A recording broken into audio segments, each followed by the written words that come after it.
श्री मोक्ष मार्ग प्रकाशक ग्रंथ से त्रीजा अधिकार पर अपने स्वाध्याय चाली रही है। एमा टॉपिक चाले से तिर्यंच अवस्थाना दुखोનું વર્ણન। जीव संघनी पंचेन्द्रिय परायणपणाने तो प्राप्त थयो, पण एमा तिर्यंच थयो। समझे? पर्याय अपेक्षाए दुखना वर्णननी चर्चा चाले छे।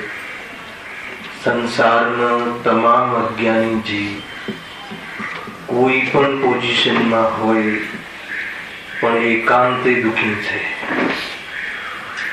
आ सत्य गळे उतरવું जरूरी है। बहार में संयोग में कोई पण अवस्था होय, राजा होय, महाराजा होय, परंतु अज्ञान होय तो एकांत दुखी है। अने अहीं जे पर्याय अपेक्षा ए दुखना विस्तार करीने वर्णन कर्युं छे। परिस्थितिओ एवी ऊभी थाय छे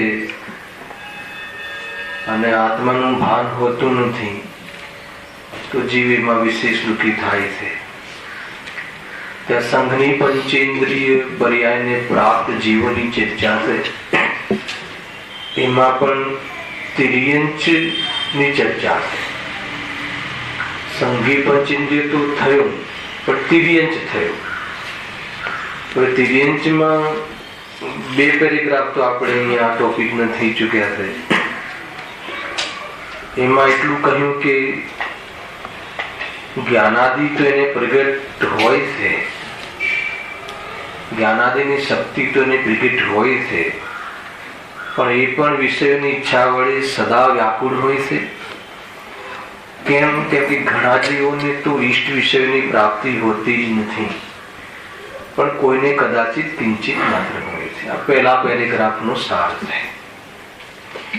એમાં એટલું સમજવું જોઈએ કે નારકીને તો એ રીતે બતાવ્યો કે તીવ્ર ઈચ્છા હોય, જો એક વાત એમણે કહી એ કેન્દ્રની અપેક્ષાએ અહીંયા વાત ઉડી ગઈ। સંધિ પંચેન્દ્રિય થયું એટલે જ્ઞાનાદિકની શક્તિ તો ઉઘડી છે, એ વાત મગજમાં રાખવી। થોડીક શક્તિ તો ખુલી છે અને થોડીકમાં આત્મકલ્યાણ કરી શકે એટલું તો જ્ઞાન ઉઘડ્યું છે। પછી પણ કહીને બીજી કઈ વાત કહેવી છે। નરકમાં તો એમ કહ્યું કે ત્યાં તો તીવ્ર ઈચ્છા હોય છે અને કિંચિત સામગ્રી મળતી નથી, એટલે શક્તિ હોવા છતાં દુઃખ દૂર કરવાના ઉપાયની શક્તિ હોવા છતાં દુઃખ દૂર કરવાનો વિચાર આવતો નથી અને આખું જીવન એ સંયોગોમાં બહારની પરિસ્થિતિઓમાં જીવન વ્યતીત કરે છે। અજ્ઞાનીની મુખ્યતાથી વાત છે। કોઈ જીવ કરી લે વાત જુદી છે, પણ બહુભાગ જીવોની વાત છે। तिर्यंचમાં થોડો ફેર કર્યો। ત્યાં એક વાત એ આવી કે સામગ્રી કિંચિત માત્ર પણ મળતી નથી। ઈચ્છા તો અનંત પણ સામગ્રી નહીં. અને અહીંયા પણ ઈચ્છા ઘણી હોય છે, જ્ઞાનાદિની શક્તિ તો ઉઘડી છે, પણ ઈચ્છાના કારણે ઘણો વ્યાકુળ રહે છે. કેમ વ્યાકુળ રહે છે? કેમ કે સર્વને બધી જ વસ્તુઓ પ્રાપ્ત થતી નથી. કોઈને કિંચિત માત્ર થાય છે, તો કોઈને કિંચિત માત્ર થાય છે તો તરત જ કહે છે કે ભલે કદાચિત પ્રાપ્ત થાય કોઈ તિર્યંચોને બહારમાં અનુકૂળતાઓ, પરંતુ મોહના ઉદયથી અતત્વ શ્રદ્ધાની જ બન્યો રહે છે. કેમ કહે?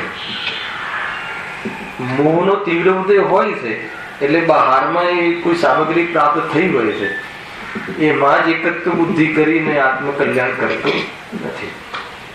પછી કશાનો વારો કહ્યું એ જ પેરેગ્રાફમાં કે સંગી પંચેન્દ્ર પણે તો થયો, પણ ક્રૂર સિંહ વાઘ આદિ રૂપે જન્મ થયો, ક્રૂર પ્રાણી બન્યો.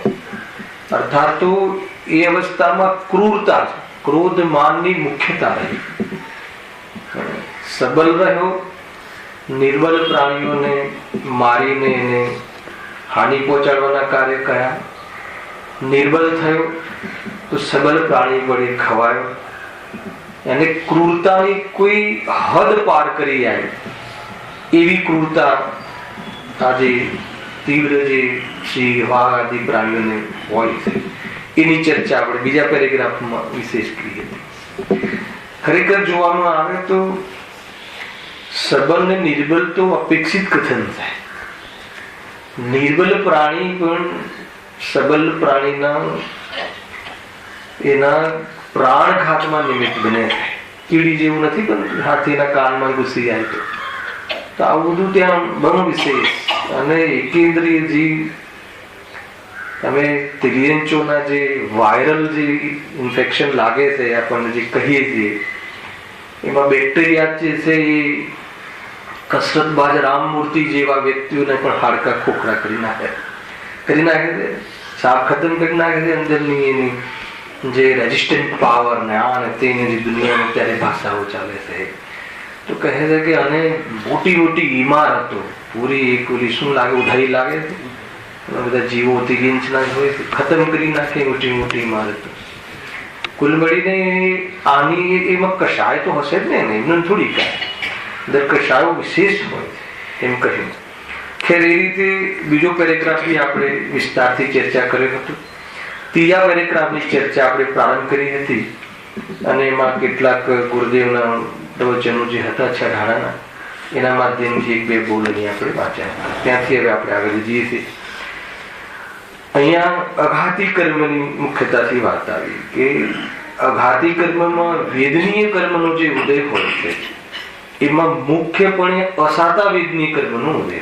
મુખ્યપણે સાતાવેદનીનો હોય છે, પણ એમાં એક લીટી કહીને કેટલાક જીવોને હોય છે. કેટલાક જીવો, કેટલોક હોય છે એવું ના કહી, એવા કેટલા જીવો સાતાવેદનીનો ઘણો ઉદય હોય, જેને સારા માલિક મળે, જેના મતલબ કે સારા કોઈ એવા સજ્જન વ્યક્તિના ઘરે જેની રક્ષા થાય એવા પ્રાણીઓ કેટલા, આંગળીને બેઠે ગણાય એટલા. એવા જેને બરાબર સુરક્ષા મળતી હોય બહારના, એવા જે બહુ જ ઓછું પ્રસંગ જોવા મળે છે.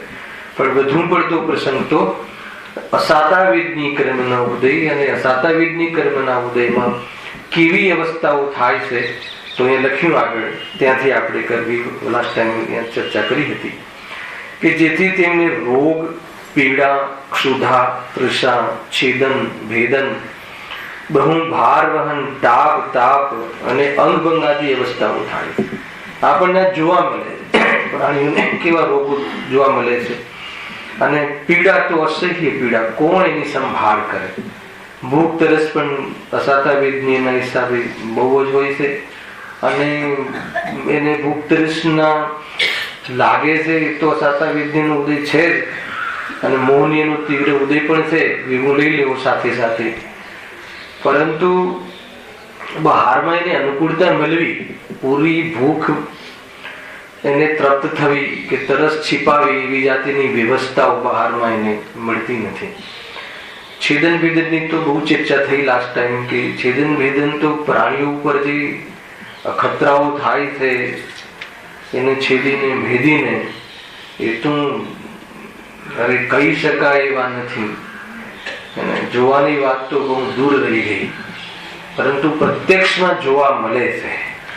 આપણા જેવા મનુષ્ય જેવા જીવોના દ્વારા આ જીવો પર જે ખતરાઓ થાય છે, દવાઓના આદિમાં તો શું કેવું, એમ કહે છે ટાટ તાપ અને અંગ, બહારમાં ઠંડી, ગરમી, અસહ્ય ગરમી, અસહ્ય ઠંડી સહન જ કરવું, છૂટકું રહે, બીજું શું કરે?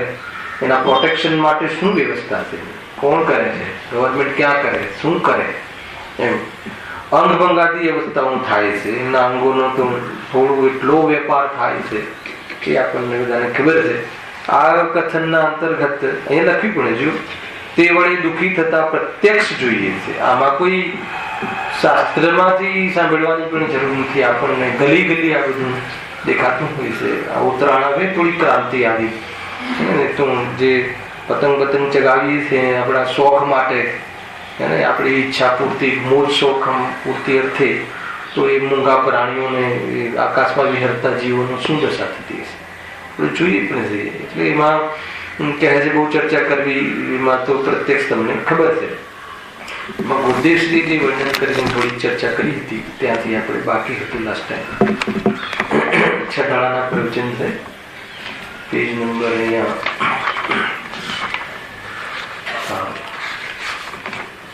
30 નંબર 31 નંબર આદિ છે. એમાં એમને પ્રસંગે કહ્યું હતું, લાસ્ટ ટાઈમ આપણે વાંચ્યું હતું, પ્રત્યક્ષમાં પાલેજનો એક ઉંદરની વાત કહી હતી. પકડાયેલો, પિંજરામાં પકડાયેલો ઉંદર, એક છોકરો ક્રૂરતાથી ધગધગતું પાણી રેડતું હતું, પાણીમાં બફાઈ જાય. કેટલી અંદરથી પીડા જ્ઞાનીઓને ખ્યાલ આવે કે આ શું કરે છે. જો કોની પાસે પોકાર કરે, ક્યાં જાય, પાંજરામાં પુરાયેલો છે, તરફડિયા મારે, આમ જાય તેમ જાય. એની ચર્ચા આપણને લાસ્ટ ટાઈમ પ્રાણીઓના ઉપર થતા અત્યાચાર બલવાન જીવો દ્વારા, બુદ્ધિજીવી મનુષ્ય જીવો દ્વારા, વિશેષ કશાયની તીવ્રતામાં, બહારમાં કોઈ થોડીક કોઈને પરેશાન કરીને, પીડા પહોંચાડીને આનંદ પ્રાપ્ત કરવાની ખોટી બુદ્ધિના કારણે પ્રાણીઓને એ રીતે નચાવે, પ્રાણીઓને પરેશાન કરાવે, લડાવે, ભીડાવે કરે છે ને, બધું બધું ચાલે છે. અને એને લઈને એના શો રાખે, અને એના પરથી એની શું કરે કે એના પરથી એની આજીવિકા કરે. પ્રાણીઓને લડાવે છે, ખ્યાલ છે રાજભાઈ, બેને ભીડાવે બે આખલાને, અને લડે એટલે ક્રૂરતા, એના ક્રોધના પરિણામ થાય છે ને જીવોને, અને પરેશાન થાય છે, અને આજીવ એનાથી રોજી રોટી રડે, અને કોઈના મનોરંજનનો વિષય બનાવે. કેટલા બધા ત્રાસ છે. જો પંચેન્દ્રિય સંગી પંચેન્દ્રિય થયો, પરંતુ ક્યાંય ઠરીઠામ નથી જીવ. આગળ એમ લખ્યું હતું, ઘેર ઘેર પટકે પેટ ન ભરાય, અને તુચ્છ માને લોકો, રોટલા નાખે તો પણ એને બહુ જ તિરસ્કાર રીતે જોવે, તિરસ્કાર કરીને ખાવાનું આપે. એવું જ છે ને, વધુ ઘટ્યું આપે, ભૂંડ આદિ તો ઉકરડામાં પોતાનું એમાં જીવન વિતાવે. કેવું સ્વરૂપ છે. જો આ બધી ચર્ચા ત્યાં આપણે લાસ્ટ ટાઈમ અહીંયા કરી હતી. બહુ જ વૈરાગ્ય આવે, એમ થાય કે આવી ગતિને પ્રાપ્ત, અર્થાત તો આત્મા સિદ્ધાલયમાં પહોંચી જાય, સ્વરૂપમાં રહે, તો જ આ ચાર ગતિઓની આ અવસ્થાઓથી બચી શકે છે.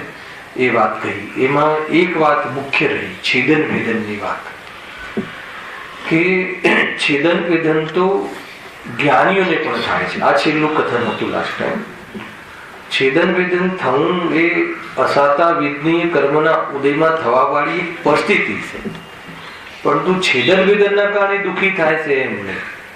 જ્ઞાનીઓના જીવનમાં પણ છેદન ભેદનના પ્રસંગો આવે છે, ચાહે તિર્યન હોય કે મનુષ્ય હોય. કોઈ તિર્યન સમ્ય દ્રષ્ટિ હોય તો એને કોઈ સિંહ વાઘ એને બચાવે, હા, એ સ્વયં હિંસાથી રહિત થઈ જાય, ક્રૂરતાના પરિણામ ન આવે એના લેવલમાં, પરંતુ એને કોઈ પછી પરેશાન ન કરે, અથવા એના કોઈ પાપના ઉદયો સમાપ્ત થઈ જાય, અસાતા વેદની એના જીવનમાં કોઈ એવી ઘટનાઓ ન આવે.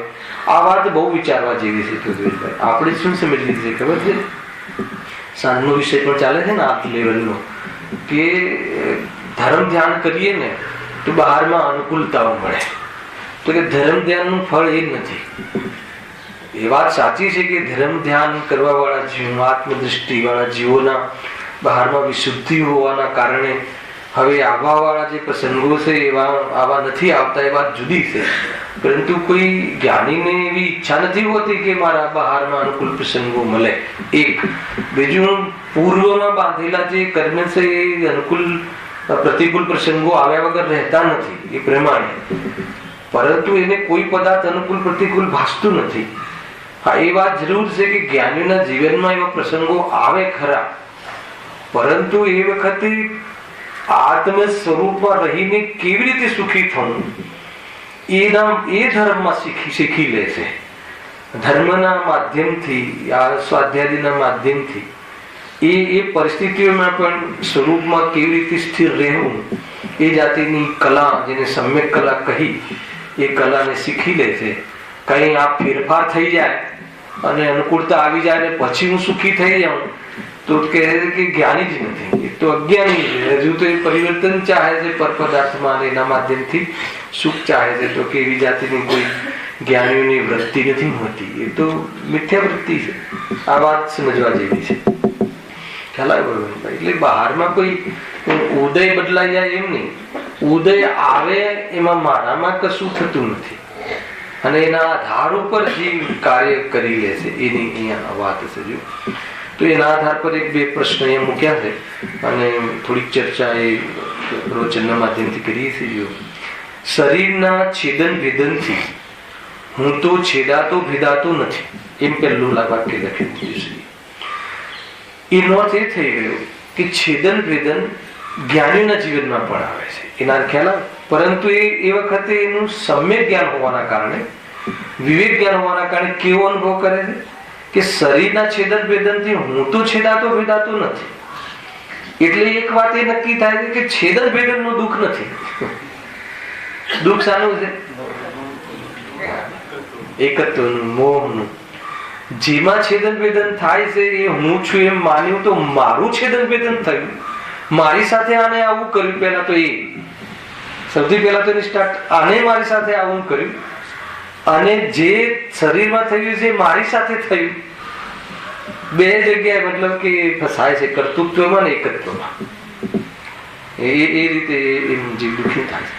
પરંતુ જ્ઞાની જીવના જીવનમાં પણ પૂર્વ કર્મ કરતા એવી પરિસ્થિતિઓ, છેદન ભેદન બધું એને પણ કોઈ જ્ઞાનીના જીવનમાં એના ઘરમાંથી કોઈ સામગ્રી ચોરાઈ ના જાય એવું ના બને. ઘણા જીવો વિચારે અરે આપણા જેવા સામાન્ય જીવો સ્વાધ્યાય કરાવીએ છીએ તો પણ ઘણી વખત જીવોની ઇમેજ થઈ જાય છે કે એક વખત અમારા ગ્રુપમાં ક્યાંક જવાનું હતું તો મારી ટિકિટો બધાની કન્ફર્મ આવીને મારી વેઇટિંગ આવી. ખ્યાલ આવે ને? અને ધર્મનો કોઈ પ્રોગ્રામ હતો કે આપણે ત્યાં શિબિર, શું કહેવાય, યાત્રા પ્રવાસનો. તો મને એક બેન કહે કે તમારે તો વાંધો નહીં, તમારે તો કન્ફર્મ થઈ જશે. તમારે કેમ કન્ફર્મ થઈ ગયું? એમ નથી. મેં વાત સમજાવી. જો ખરેખર આત્માથી કહો અથવા કોઈ જ્ઞાની કહો અથવા કોઈ આત્માથી કહો તો કન્ફર્મ થઈ જશે હું આત્માથી છું એટલે એમ અનુભવ કરે તો આત્માથી નથી. પણ કોઈ બી પરિસ્થિતિમાં હું કેવી રીતે રહેવું એ શીખી જાઉં એ મને ખબર છે. ખ્યાલ આવે કે નહીં? અગર એ વિદ્યાર્થી તમે ચાલો તો બરાબર છે, પણ લોકો એમ સમજે કે તમારો પાપનો ઉદય આવે જ નહીં. એટલે નવોકાર મહામંત્રીમાં બિરાજમાન આચાર્ય ઉપાધ્યાય સાધુના જીવનમાં પણ એ તો નિમિત્ત પ્રધાન કથનથી એને આપણે ઉપસર્ગ કહીએ છીએ. જ્ઞાની ધર્માત્મા નિરાજોને પૂછો તો કે શું છે ઉપસર્ગ?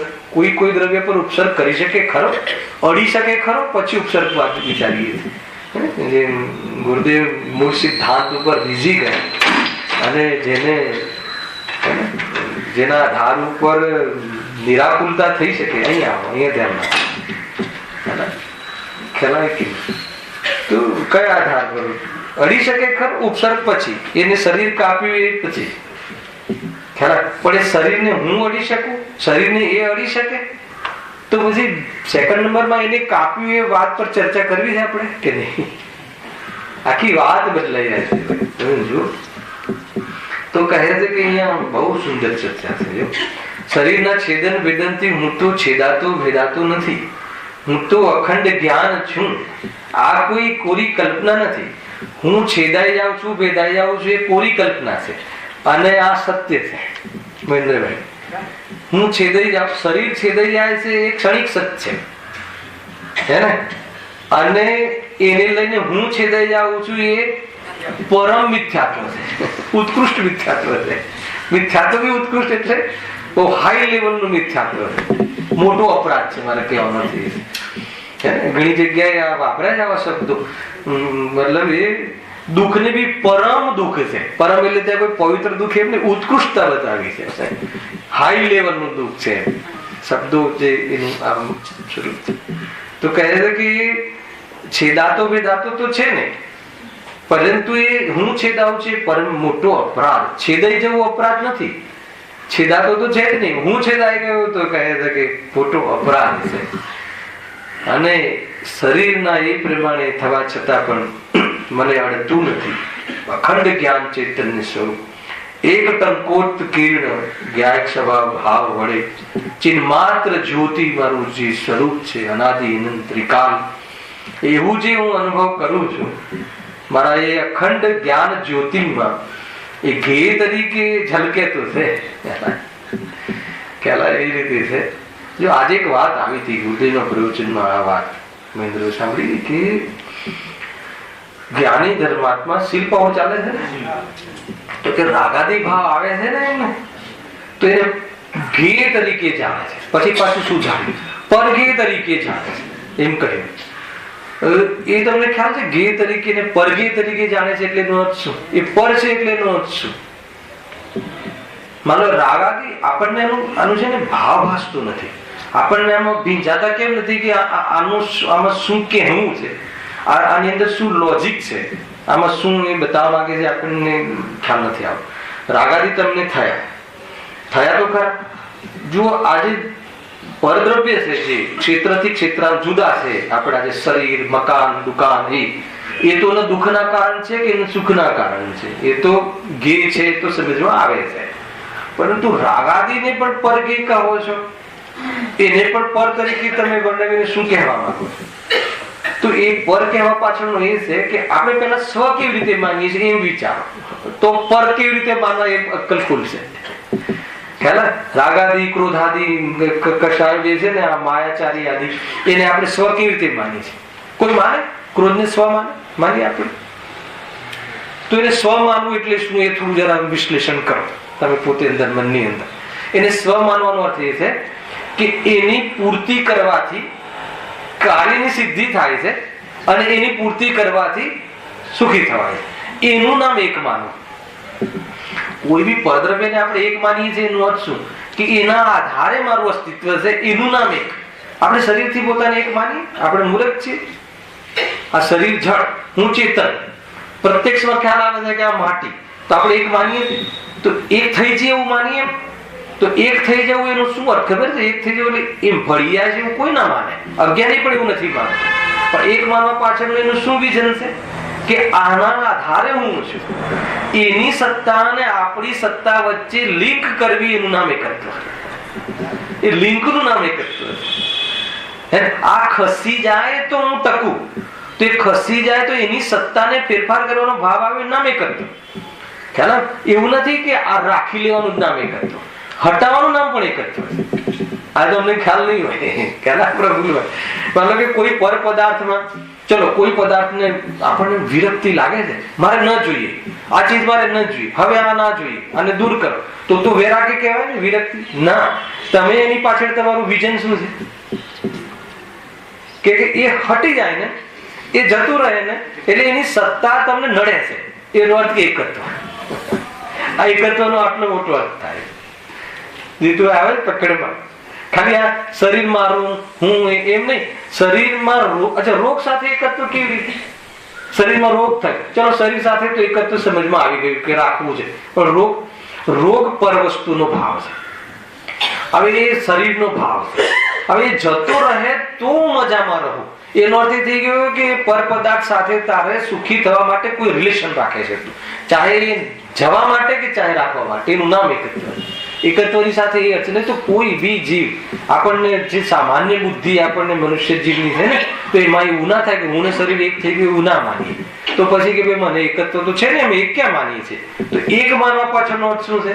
એનો આધારથી અસ્તિત્વ માનવું, એ બરાબર રહે તો પોતે બરાબર રહે, અને એ તો એનો એમ કે બરાબર છું એમ માને, એનું નામ એકત્વ છે. એ રીતે રાગની સાથે એકત્વ, એને પરઘી માનવા એટલે શું?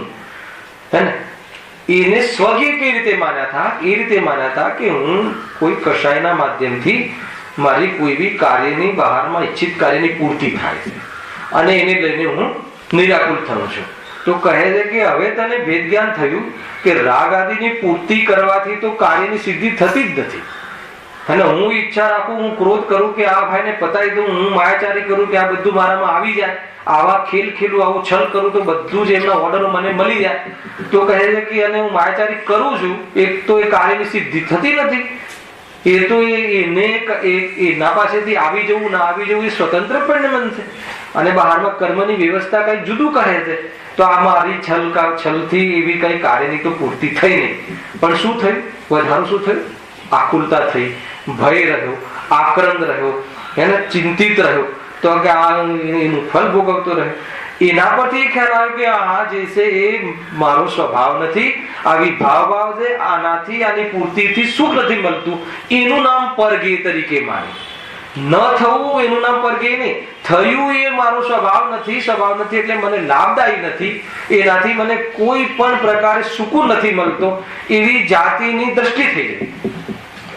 પરને પર તરીકે જાણે. અને એવું ક્યારે થાય? જયારે સ્વભાવની દ્રષ્ટિ થાય કે જ્ઞાન પડે રહું છું, જ્ઞાતા દ્રષ્ટા પડે રહું છું, અરે જાય છે તો પણ મારું કાંઈ જતું નથી, હું ભેદ જ્ઞાન મારા ઘટમાં સમ્યક જ્ઞાન પ્રગટ થઈ ગયું, મને મારા જ્ઞાયકની આ રીતે જ્ઞાન સ્વરૂપ રહેવાની મને પ્રેક્ટિસ, એની મને પદ્ધતિ, એની વિદ્યા સાધી, અને એમાં જ્ઞાયક ભાવનો ઉપકાર છે કે આવું મારો સ્વભાવ છે. તો એવી દ્રષ્ટિ થઈ તો જ્ઞાન અને રાગનું ભેદ જ્ઞાન થયું. આનું નામ જ્ઞાન અને રાગનું ભેદ જ્ઞાન. આ રાગ છે ને આ જ્ઞાન છે, એનું નામ ભેદ જ્ઞાન નહીં. હે ને, આ રાગ છે તે હું નથી, આ જ્ઞાન છે તે હું છું, એનું નામ ભેદ જ્ઞાન. પણ એનું કોઈ આપણને ભાવ ભાસતો નથી. એ હું છું ને આ હું છું, આ હું છું ભાસવું એટલે શું ને આ હું નથી એ ભાસવું એટલે શું? તો હું નથી એ ભાસવું એટલે શું? કે એનાથી આજ સુધી પ્રભુ મેં કઈ પ્રકારના અંદરમાં ખેલ ખેલ્યા, કસાયોના તાંડવ ખેલ્યા, પણ કોઈ જાતે મને બહારમાં સિદ્ધિ ના થઈ, અને ઉપરથી આકુલિત રહ્યો એટલે આ હું નથી. આ રીતની આખી એ વાત ચાલે. સમજમાં આવ્યું કે નહીં? બહુ સુંદર છે. આજે ગુડેશ્વરી લીધું એ તો તું જ્ઞાની એને પરગે જાણે છે, થતા રાગને, કરવામાં આવતા રાગને, પરિણમિત થતા રાગને, ભાવ્ય ભાવને. હેલા ભાવ્ય ભાવની વાત છે, હે ને, ભાવક ભાવ અને ભાવ્ય ભાવ. રાગ જે છે ને, રાગ બધા જ રાગને ભાવ્ય નામ નથી આપતું. ભાવ્ય એટલે જે ભોગવવામાં આવેલું, ભોગવી રહ્યો છે, ઉપયોગમાં આવી રહ્યો છે. અત્યારે તમારું જે ખાવાનો રાગ છે ને, રાગ છે કે નહીં? છે. ખાવાનો રાગ મટી ગયો છે, પણ હાલ તમે ભાવ્ય રૂપથી નથી. એ રાગ હાલ તમે વેદી નથી રહ્યા, ભોગવી નથી રહ્યા. એ રીતે એ ભાવ્ય ભાવ. બહુ સારા સારા સ્ટાન્ડર્ડાઇઝ ગુરુદેવે આ બધા આપણને એંગલ કહ્યા. જો અહીંયા શું કહે છે? શરીરના છેદન ભેદનથી હું તો છેદાતો ભેદાતો નથી, હું તો અખંડ જ્ઞાન છું, આવું ભાન તો કર્યું નથી. જો નેગેટિવ વાત, નેગેટિવ કહીને પોઝિટિવ બતાવી દેવાની શૈલી. આવું ભાન નથી કર્યું એટલે આવું ભાન કર એમ આપણે એ રીતે લેવું. આવું ભાન કર્યું નથી. કેવું નથી કર્યું? ખ્યાલ? શરીરના છેદન ભેદનથી હું તો છેદાતો ભેદાતો નથી, હું તો અખંડ જ્ઞાન છું. જે આ રિયલ છે તો તું ખ્યાલ, અને પેલું રિયલ નથી, ઓલું તો ગપ્પું છે. હું છેદાઈ જાઉં છું, ભેદાઈ જાઉં છું, એ તો ઘોષિત છે, એ તો ગપ છે. એ ભાન તો કર્યું નથી, દેહમાં જ આત્મબુદ્ધિ કરીને મૂર્છાઈ ગયો છે. તે જીવ છેદન વેદનના પ્રસંગમાં દુઃખી થાય છે. છેદન વેદનથી કોઈ દુઃખી થતું નથી. છેદન વેદનના પ્રસંગમાં એ જીવ દુઃખી થાય છે કે જે શરીરના છેદાવા ભેદાવાથી હું છેદાતો નથી એવું રહસ્ય જેને ખબર નથી, એવું સત્ય જેને પારખ્યું નથી, હું જ્ઞાનમય અખંડ સત્તાથી સદાકાળ રહું છું. પર પદાર્થ શરીરના છેદન ભેદનનું મારામાં જ્ઞાન થાય છે, પરંતુ એને લઈને કોઈ મારું જ્ઞાન છેદાઈ જાય, ભેદાઈ જાય. જ્ઞાન એટલે આત્મા, આત્મા એટલે હું, એવું થતું નથી. એવો અનુભવ ન હોવાના કારણે, સત્ય દર્શન ન હોવાના કારણે, આત્માના સાચા દર્શન ન હોવાના કારણે જીવ દુઃખી થાય છે, છેદન ભેદનના પ્રસંગમાં દુઃખી થાય છે. એમ કહી બહુ સુંદર વાત તો છેદન ભેદનની ચાલે છે. બહુ અંદરમાં એકવાર એવું બધા પ્રવચન મેં વાંચ્યા, એમાં એવું લખ્યું એક જગ્યાએ ગુરુદેવે કે આ ચૈતન્યના દુઃખની વાત કરવી પડે છે ને, તો એનાથી બહુ પીડા થાય.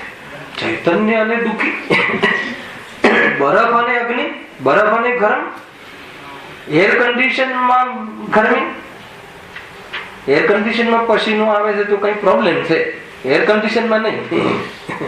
ખ્યાલ આવે કે નહીં? ફર્સ્ટ ક્લાસ એર કન્ડિશન, ઠંડક હોય, આટલો જ્ઞાન સ્વભાવ, સુંદર સ્વભાવ હોય અને અનંત ગુણોનો સામર્થ્ય વાળો ચેતન પદાર્થ હોય અને કંગાળ રહે, દુઃખી રહે, તો કઈ ભૂલ છે? શું ભૂલ છે? જોતો નથી એટલે કોઈ બહુ મોટી ભૂલ છે.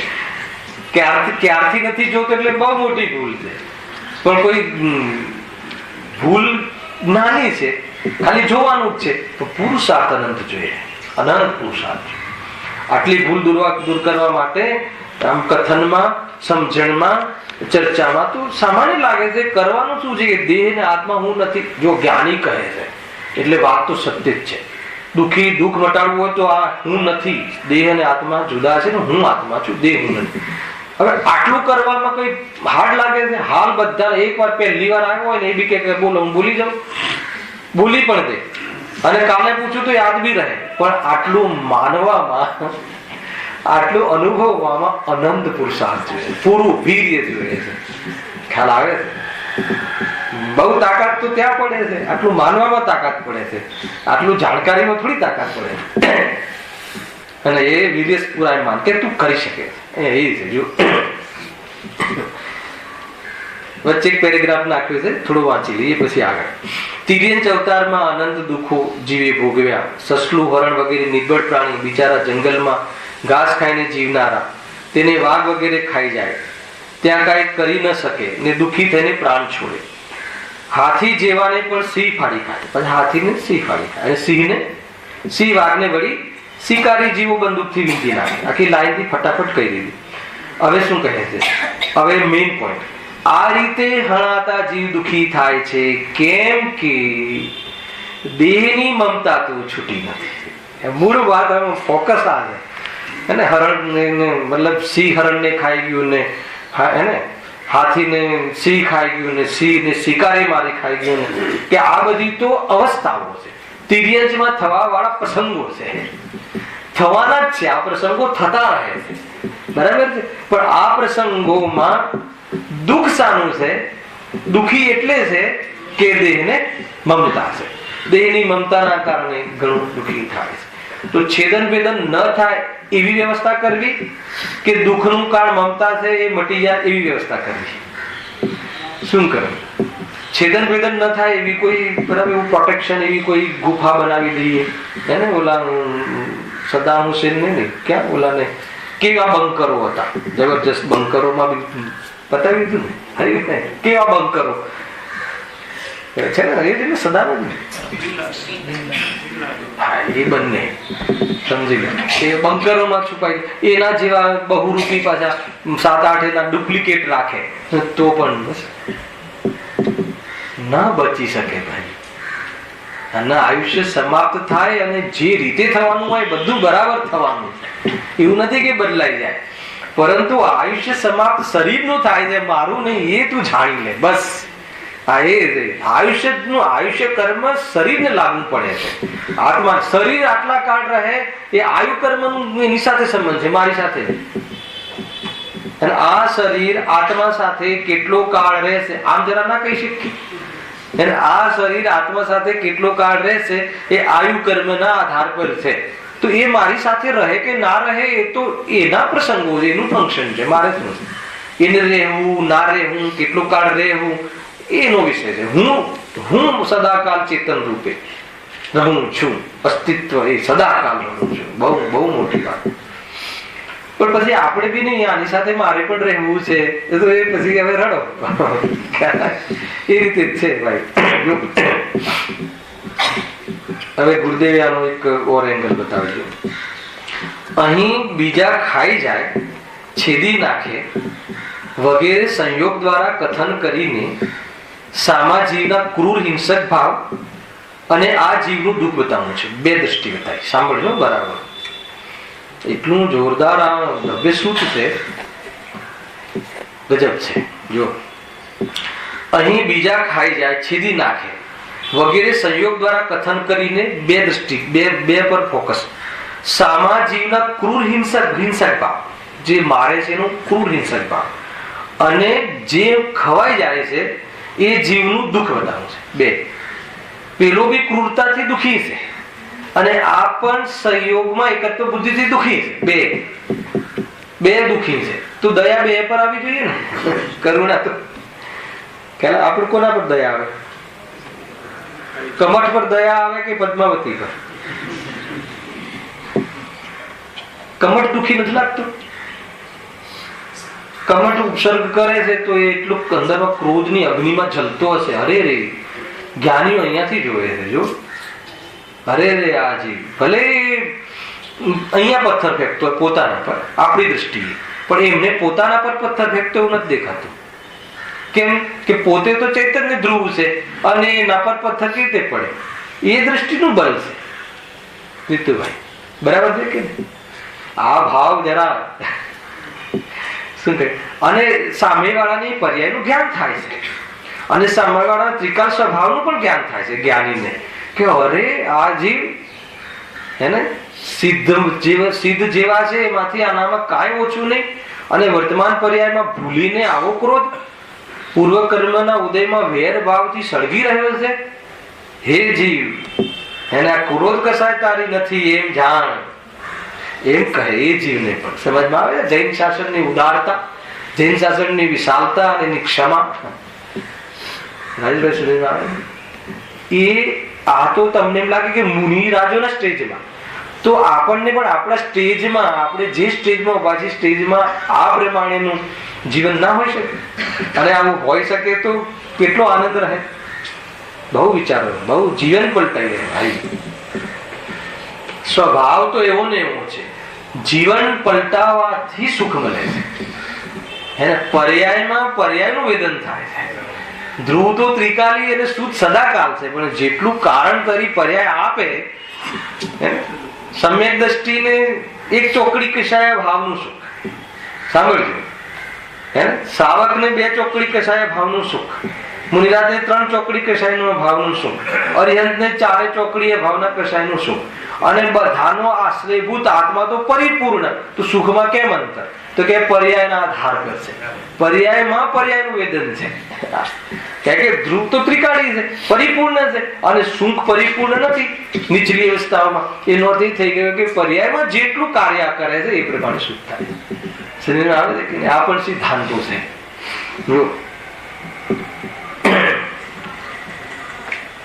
આમિલ બાર દુઃખમાં પણ એવું છે. બહારના પદાર્થના આધાર પર દુઃખ નથી. હે ને? દુઃખ જે થાય છે એ તમારા પર્યાયના આધાર પર છે. વ્યક્તિ તો એક જ છે. એને જોઈને તમને ક્રોધ આવે છે, એને જોઈને કોકને કરુણા આવે છે, એને જોઈને કોઈને હર્ષ થાય છે. વ્યક્તિ તો એનો જ છે. એટલે સ્વયં પર્યાય ભ્રમથી દુઃખનો અનુભવ કરે, ભ્રમ માટે તો પર્યાયમાં સુખ થાય. એટલી સ્વતંત્ર છે પર્યાય. દ્રવ્યના કારણે સુખ આવે છે એમ નહીં, દ્રવ્યને કારણ બનાવે તો સુખ આવે. વાત આ છે. એટલે ગુરુદેવે કહ્યું કે ભાઈ કારણ પરમાત્મા ક્યારે, કોને? આપણો શુદ્ધાત્મા કારણ પરમાત્મા નથી. કાર્ય થાય ત્યારે એને કારણ કહેશું.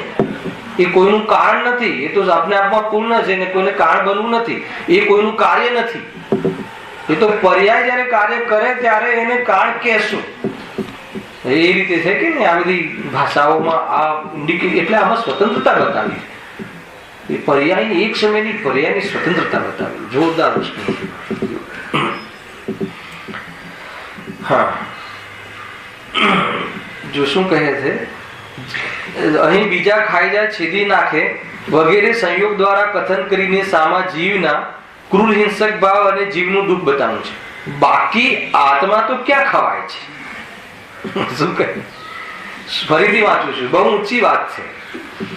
અહીં બીજા ખાઈ જાય, છેદી નાખે, દેખાય છે, બરાબર દેખાય છે, ના નથી, આ ચામડાની આંખોથી આ બધું દેખાય છે, હે ને? પણ જ્ઞાનની આંખોથી જુદું દેખવાનું છે.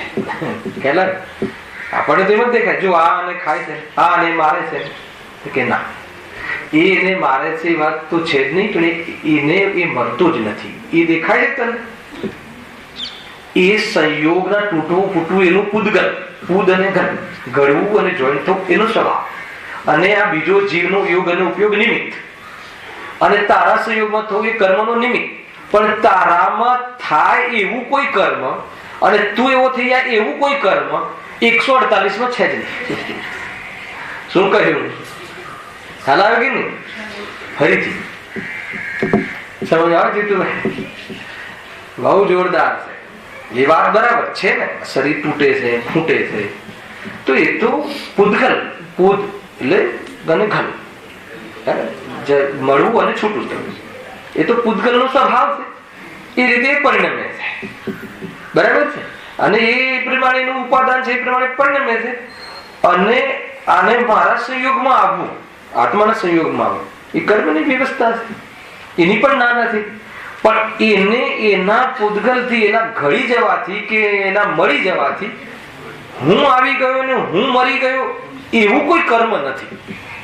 એવું કોઈ બહારમાં મારા આત્માને પ્રભાવિત કરી લે એવું કોઈ કર્મ નથી.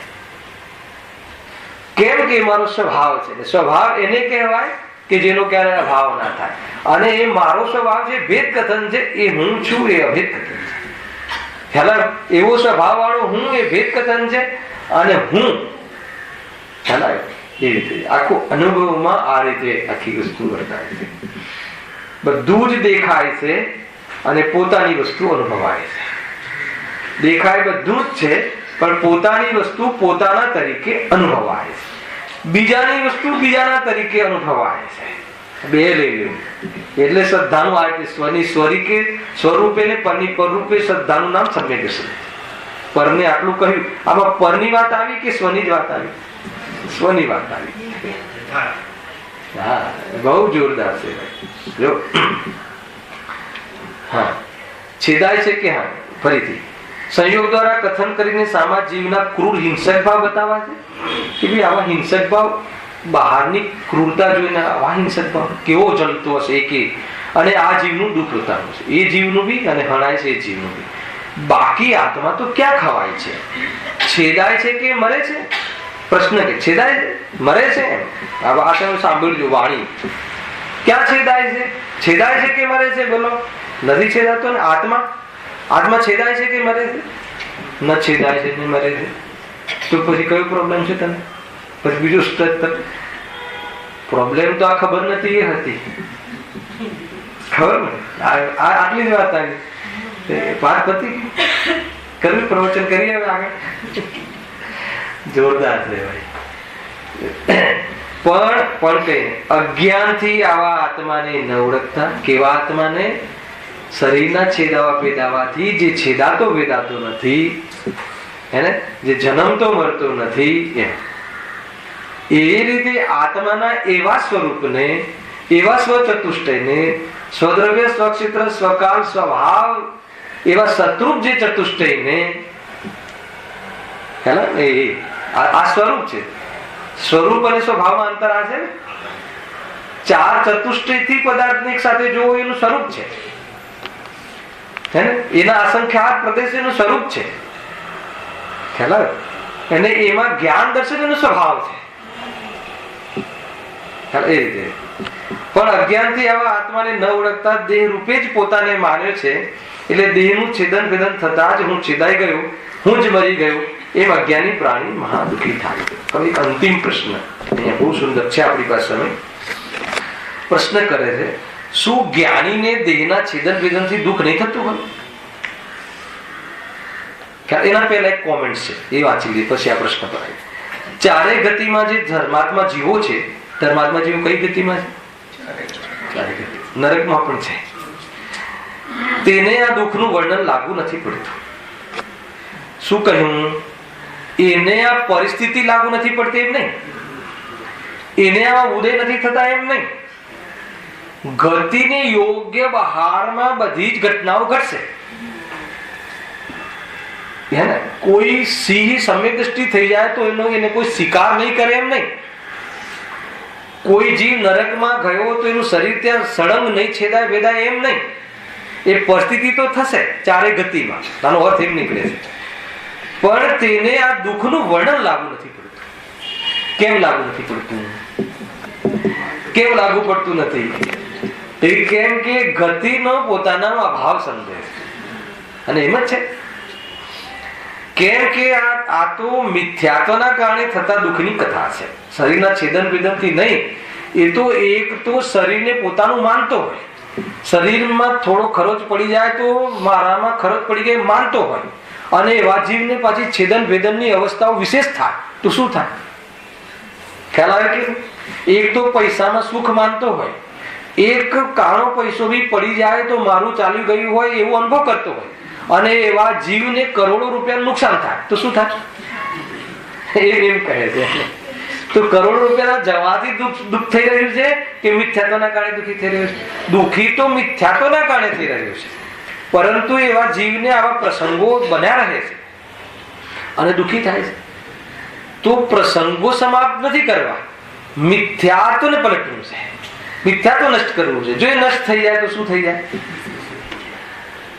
જે થોડા ઘણા પ્રસંગો રહે એ પ્રસંગોમાં જીવ જ્ઞાતા દ્રષ્ટા રહે. જેમ ડ્રામા જોતા હોય, 3 કલાકનું પિક્ચર જોયું અને 30 વર્ષનું જોયું, શું ફરક પડે? ના ખ્યાલ?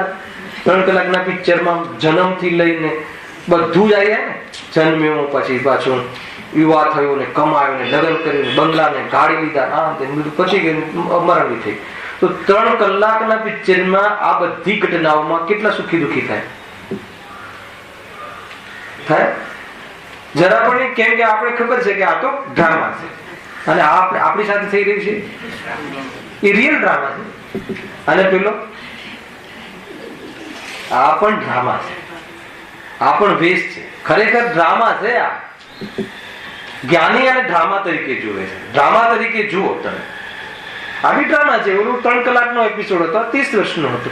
ડ્રામા તરીકે જોઈએ તો જ્ઞાતા દ્રષ્ટા આત્મરામ સમ્યક પ્રમાણે સમ્યક પ્રકારે આત્મરામ થયો. 35મી ગાથામાં છે એટલે જ્ઞાતા દ્રષ્ટા થયો, જ્ઞાની થઈ ગયો. આ બધા વેશોમાં પ્રભાવિત ના થયું. ટેમ્પરરી વેશ છે, કર્મ એક ખેલ કર્યો છે. એટલે આખો સમયસાર નાટકના રૂપમાં લખ્યો. નાટક સમયસાર તો આખો ગ્રંથ બનાવ્યો, પણ સમયસારમાં પણ નાટક. સ્વાંગ આવ્યું ને, અજીવ અને જીવ સ્વાંગ. તે સ્વાંગ છે, સ્વભાવ નથી. આ બધા સ્વાંગ છે, સ્વભાવ નથી. શરીર મનનું સ્વાંગ છે, સ્વભાવ નથી. આ રીતે સમજવું જોઈએ. બહુ સુંદર કર્યું.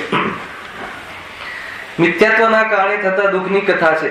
ધર્મી જીવો પૂર્વ ધર્મ પામ્યા પહેલા આવા દુઃખ ભોગવી ચુક્યા છે. એટલે આ અજ્ઞાનમાં અણસમજમાં આ દુઃખ ભોગવી ચુક્યા છે. પણ હવે તો સમ્યકવાદી પ્રગટ કરીને સુખના પંથે ચડ્યા છે, એટલે એમને તો બલિહારી છે. તેઓ તો દુઃખાહારી અને સુખકાર એવા વિતરાગ વિજ્ઞાન વડે મોક્ષને સાધી રહ્યા છે. જો દુઃખહારીને, દુઃખને અભાવ કરી. હવે આ પ્રશ્નનો જવાબ આપણે વાંચીએ. શું જ્ઞાનીને દેહના છેદન ભેદનથી દુઃખ નહીં થતું કે ના? પેલા તો ધડાક દે ના ન થાય. એવો પ્રશ્ન નહીં પૂછતા જ્ઞાનીને આવું થાય, છેદન ભેદન થાય તો કે થાય, દુઃખ થાય તો કે ના થાય, જ્ઞાન થાય તો કે થાય. તમે આવે છે બધી વાત તો સ્ટેપ બાય સ્ટેપ. ને તો કોઈ કે જાણતો જ નથી એટલે દુઃખ ના થાય. ન જાણવાથી દુઃખ ના થાય ને જાણવાથી દુઃખ થાય તો કેવલી સૌથી મોટા દુઃખી. એમ છે? એમ છે ને? ના, અજ્ઞાનીને દેહ બુદ્ધિથી જેવું દુઃખ થાય છે તેવું જ્ઞાનીને કદાપી થતું નથી. આમાં એક ગંધ આવે. અજ્ઞાનીને જેવું દુઃખ થાય છે એવું થતું નથી, પણ દુઃખ તો થાય છે. પાછું એવી કઈ બધી જ વાત શું બેલેન્સ છે ચંદ્રકાંતભાઈ.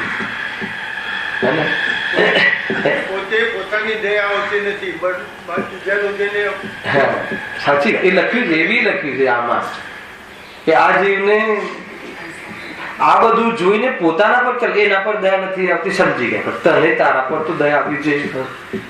એ બધા પ્રશ્નો મૂક્યા છે આમાં. લેશું આપણે થોડું 10-15 મિનિટ કાલે પણ. જો અજ્ઞાનીને દેહ બુદ્ધિથી જેવું દુઃખ થાય છે તેવું જ્ઞાનીને કદાપી થતું નથી. અનંત દુઃખના કારણરૂપ મિથ્યાત્વને તો તેને છેદી નાખ્યો છે. એટલે કોઈ પણ પરિસ્થિતિમાં મિથ્યાત્વ જન્ય અનંત દુઃખ તો તેમને થતું, મિથ્યાત્વ જનિત નથી થતું.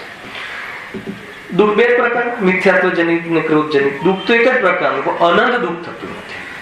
તો ઔપચારિક દુઃખ થાય છે, આદતવશ દુઃખ થાય છે, સંસ્કારિક દુઃખ થાય છે, હે ને, જેને કહી શકાય કે નગણ્ય દુઃખ થાય છે, ખ્યાલ, અથવા જેને પડોશીના ઘરે મરણ થયું હોય એવું દુઃખ થાય છે. તમને ભાવભાષણ કરવું હોય તો પડોશીના ઘરે મરણ થાય અને દુઃખ ન થાય એવું બને? પડોશીના ઘરે મરણ થાય, આપણા બિલ્ડિંગમાં કોઈના ઘરે મરણ થાય તો દુઃખ ના થાય? દુઃખ તો થાય, પણ કેવું ના થાય? હવે એ બેમાં તમને પકડી લો કે મિથ્યાત્વ જનિત ના થાય.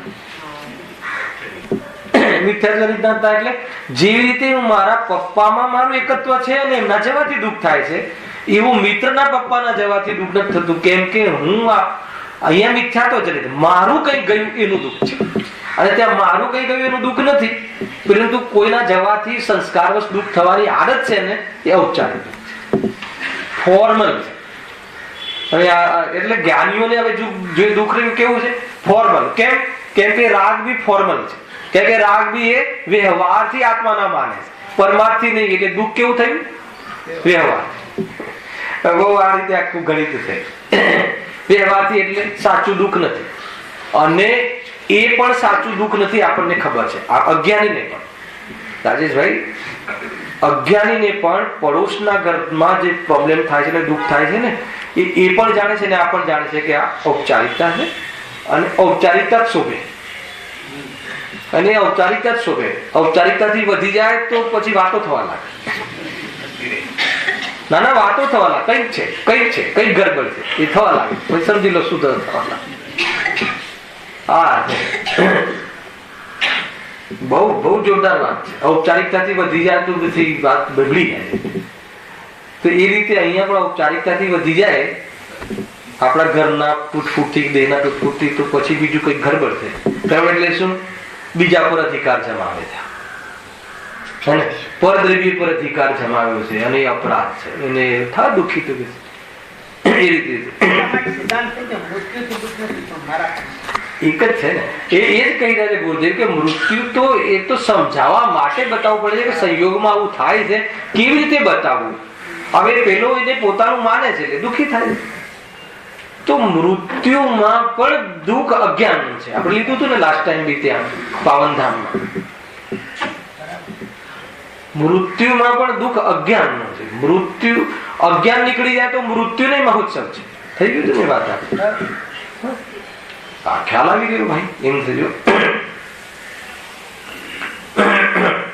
અનંત દુઃખના કારણરૂપ મિથ્યાત્વને તો તેને છેદી નાખ્યું છે. એટલે કોઈ પણ પરિસ્થિતિમાં મિથ્યાત્વજન્ય દુઃખ તો તેને થતું નથી.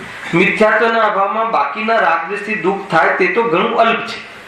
ને અજ્ઞાની તો કદાચ, હવે સાંભળો, બહુ જ સુંદર વાત છે. અને અજ્ઞાની તો કદાચ આરામથી બેઠો હોય, શરીર છેદાતું ભેદાતું ના હોય, પછીનો પડી જાય, છતાં તે વખતે મિથ્યાત્વ ભાવનું અનંત દુઃખ તે વિધિ રહે.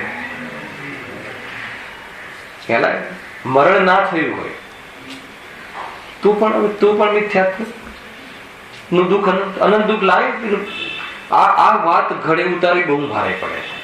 ભલે કે બહારમાં બધું જ ઠીક ઠામ હોય, ઠાઠ હોય, શરીર નિરોગી હોય, અને જબરજસ્ત, મતલબ કે બધા જે શક્તિના પેક દેખાતા હોય, જે પણ અત્યારની ભાષામાં બરાબર સ્ટ્રોંગ હોય, જેને કહેવાય જોરદાર, ઋતુઓ બી હોય, જબરજસ્ત પ્રતાપ હોય પુણ્યનો જોરદાર. તો તો એ મિથ્યાત્વ લઈને આનંદ દુઃખી છે, હર સમય ભયમાં રહે, ઈચ્છાઓની પૂર્તિ થતી નથી, હર સમય તરસ્યો રહે છે, હર સમય હજી આમ આના બદલાઈ જાય, હર સમય આકુરતા રહે.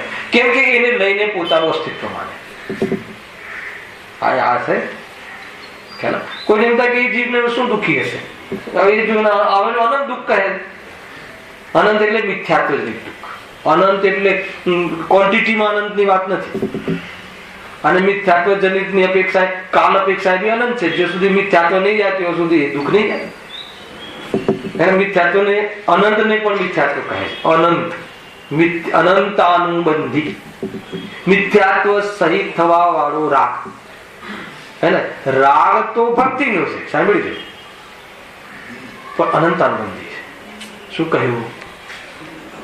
બહુ ખતરનાક વાત છે. આ થઈ ગયેલી વાત છે, સમય પણ થઈ ગયો છે.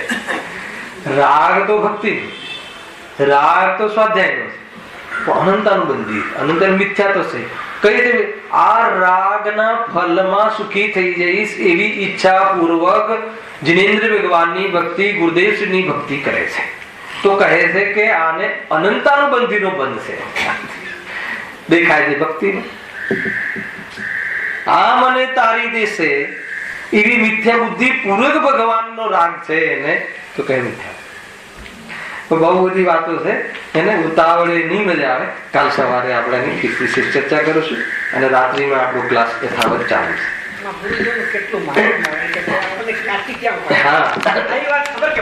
હા, એટલો રાગ આવે, પણ આ રાગ છે એટલો ખ્યાલ પણ રહે. જોરદાર વાત. સહેજાનંદ